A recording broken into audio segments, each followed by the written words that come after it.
அண்மை செய்தி. கடலூர் அருகே பாம்பு கடித்து அரசு ஆரம்ப சுகாதார நிலையத்தில் அனுமதிக்கப்பட்ட விவசாயி 3 மணி நேரமாக டாக்டர் இல்லாததால் உயிரிழந்திருக்கக்கூடிய அந்த செய்தி சோகத்தை ஏற்படுத்தியிருக்கிறது. அண்மை செய்தியாக பார்த்து வருகிறோம்.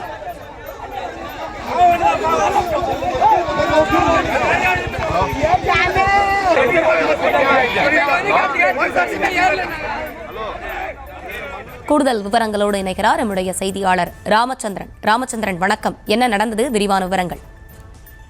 வணக்கம். அதாவது கடலூர் மாவட்டம் மங்களூர் பகுதியை சேர்ந்தவர் செந்தில். இவர் இன்று மாலை அவர் வயலில் விவசாய வேலை செய்து கொண்டிருந்தால் அப்போது அவருக்கு பாம்பு கடித்த நிலையில் அங்கிருந்து ஆம்புலன்ஸ் மூலமாக மங்களூர் அரசு மேம்படுத்தப்பட்ட அரசு ஆரம்ப சுகாதாரத்தில் அனுமதித்துள்ளனர். ஏறக்குறைய 2 மணி நேரமாக பணியில் மருத்துவர்கள் இல்லை எனவும் கூறப்படுகிறது.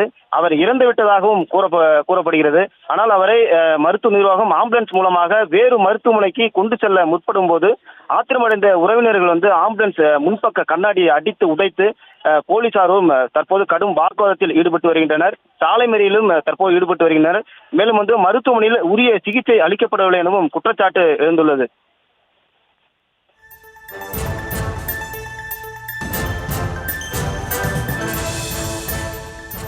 விவரங்களை வழங்கியமைக்கு நன்றி ராமச்சந்திரன்.